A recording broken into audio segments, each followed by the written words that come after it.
A majority of currently developing autonomous vehicles utilize their own internal sensors and subsystems to monitor the environment around them.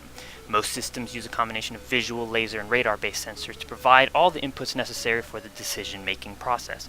Although some vehicles communicate with servers to keep their status and system software up to date, none of them utilize an infrastructure that provides additional active data on the immediate environment surrounding the vehicle.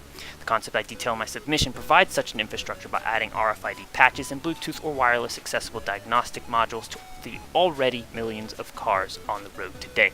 The function does rely on developers designing their autonomous systems to be able to access this infrastructure. However, the benefits could outweigh the added time and cost needed to integrate an autonomous system. A set of RFID tags are exceedingly cheap and quick to manufacture. They can be installed on any road-faring vehicle. It doesn't matter if it's autonomous or not, a car, a bus, a truck, a trailer, or even a motorcycle. The premise is that each tag provides enough information that a nearby autonomous system or even a semi-autonomous system can utilize it.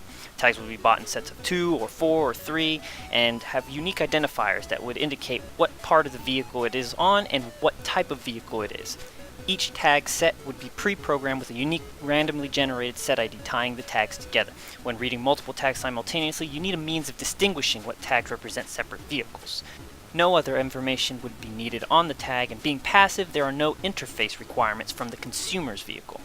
For the Bluetooth or wireless module that plugs into the standard diagnostic port of a vehicle, they actually already exist and are fairly priced for what they're capable of. If the range is boosted to where an autonomous vehicle can access it from multiple car lengths away, viable data points can be obtained to improve the reaction time and decision process of the autonomous system. The concern which would need to be resolved on the maker side of the vehicles is ensuring the computer systems are completely independent and only output data streams and information that they deem is appropriate. Not all vehicle makers may want to provide that information openly to its competitors. On that note, incentivizing both the producer and consumer is critical in being able to rapidly deploy and develop this passive, nearly self-maintaining infrastructure.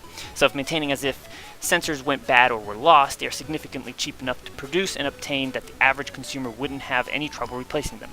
An incentive to purchase these sensors would have to come initially from regulatory bodies or insurance companies. Manufacturers who support this infrastructure could also be provided benefits as more and more consumers build up the infrastructure. The larger the infrastructure, the safer, more reliable autonomous systems can be, which looks better for insurance providers and would gather more interest on the consumer side. A real-world example where an infrastructure such as this concept would have been useful is the fatal accident involving a Tesla Model S and a semi-truck. The semi-autonomous Tesla potentially thought the side of the semi-truck that was crossing the road was just a road sign and led the car to impact the trailer at high speed.